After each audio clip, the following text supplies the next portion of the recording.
Diets are changing with rising incomes and urbanization. People consuming more animal source food, sugar, fats, and oils, refined grains, and processed foods. This nutrition transition is causing an increase in overweight, obesity, and diet related diseases such as diabetes and heart disease.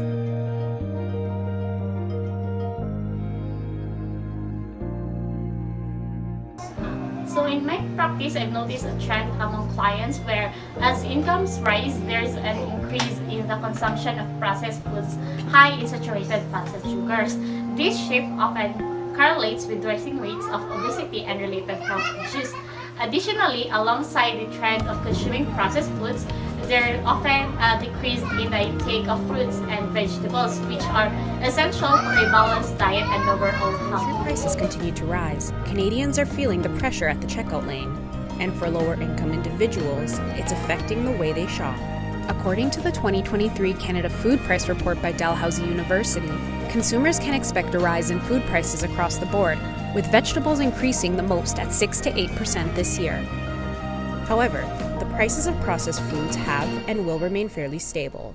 As the most nutritious of food items ring up the highest, they become more inaccessible to Canadians with less to spend, which disproportionately impacts their well-being. If folks are unable to eat these foods, to purchase them, it could lead to a lot of negative health impacts in the future. So this could lead to nutrient deficiencies.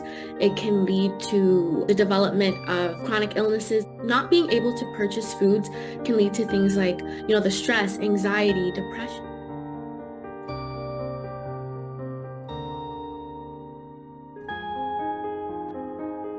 From an economic perspective, we've seen how globalization has influenced dietary choices. In regions experiencing rapid economic growth, there's often an influx of Western food products, leading to a shift away from traditional diets. Alongside globalization, it is important to consider the role of income inequality in shaping dietary choices. Poverty, disease, and climate change are defining challenges of our time and increasingly go hand in hand.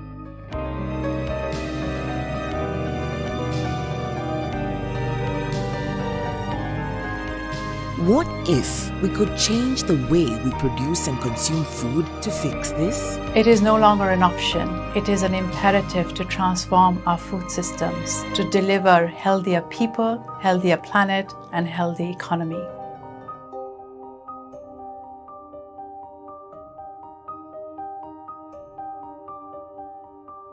As a chef, I've witnessed firsthand how changing incomes influence culinary trends. Income areas, there's a demand for exotic ingredients and fusion cuisine, reflecting a desire for novelty and sophistication.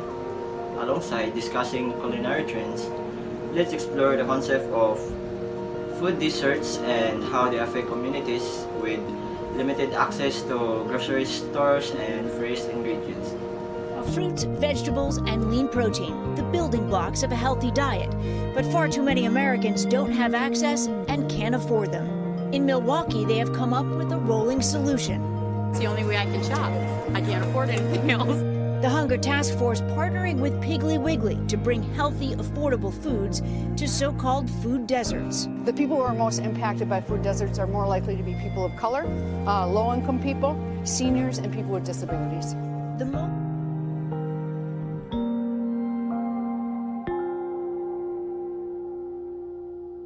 In my work on food security and public health initiatives, I've seen the importance of government intervention in shaping dietary behaviors. Policies like subsidies for healthy foods or restrictions on advertising can have a significant impact on consumer choices.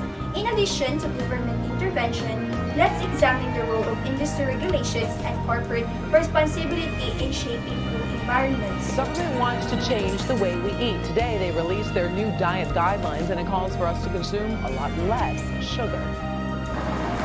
For the first time, the federal nutrition guidelines tell Americans to limit their intake of added sugar to no more than 10% of daily calories. But what does that look like in terms of real food? A can of soda, a regular can of soda, and also, you know those fun size candy bars that you give at Halloween? Right. Not the little squares, but the little rectangles. One can of soda, and one of those is the added amount that would be allowed. Most nutrition experts agree people consume far too much sugar, which is linked to an increased risk for heart disease and type 2 diabetes. The guidelines also suggest cutting back on salt and saturated fat and increasing the amount of fruit, vegetables, and whole grains in our diet.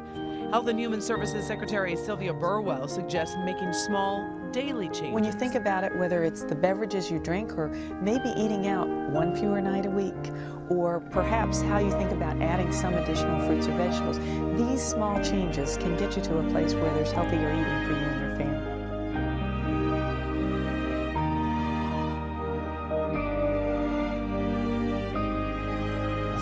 So, through my research, I've identified various psychological factors that influence food choices. So, for instance, the perception of status associated with certain foods can drive consumption patterns, so especially as income rises. So, besides psychological factors, let's explore the influence of social norms and peer pressure on dietary choices, especially in social settings like workplaces and schools. Healthy eating habits and fitness habits is a good thing, something teenagers should take an active part in. But these days, with social media's ever-growing presence in the lives of young people, the line between reality and fantasy can become dangerously blurred.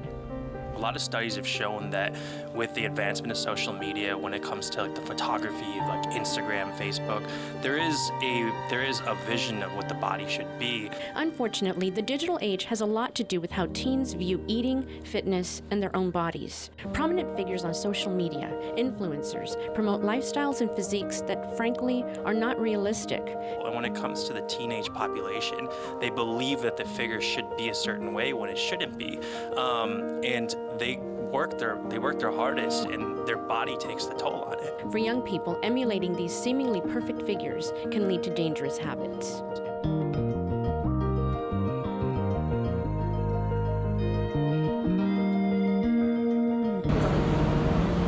Food bloggers can promote reducing food waste by sharing tips like meal planning, using leftovers creatively, and buying only what's needed.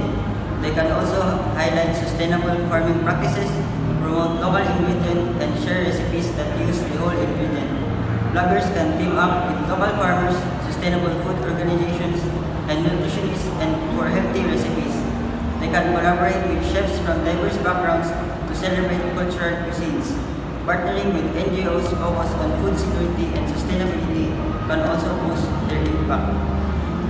The moment that you say organic or sustainable, people start to think, oh no, it's going to cost more money. Well, we went to the grocery store with a family and an expert to find out how you can shop healthy for you, the planet, and actually save. A grocery cart full of what we think we need, but some of it ends up taking space in the fridge and eventually getting thrown out. A recent report from the UN shows that globally, 1 billion meals were tossed in 2022 alone. More than 60% comes from our homes. Food waste makes up a quarter of what goes in our trash. All that goes to the landfill and then releases more than half the fugitive methane emissions, which are the most potent greenhouse gas in the atmosphere. And food waste isn't just bad for the planet. We throw away about $1,000 in each household of food waste every year. So we came right here to Stop and Shop in New Jersey to learn how to shop smarter. And nutritionist Pamela Cook is here to help. Give me the 3 things that we need to keep an eye out for grocery shopping, but sustainably. So what we want to do is not overbuy, particularly of perishable products, reduce the amount of animal-based proteins that we are buying, and reduce the amount of plastics that we are having in the packaging that we buy. So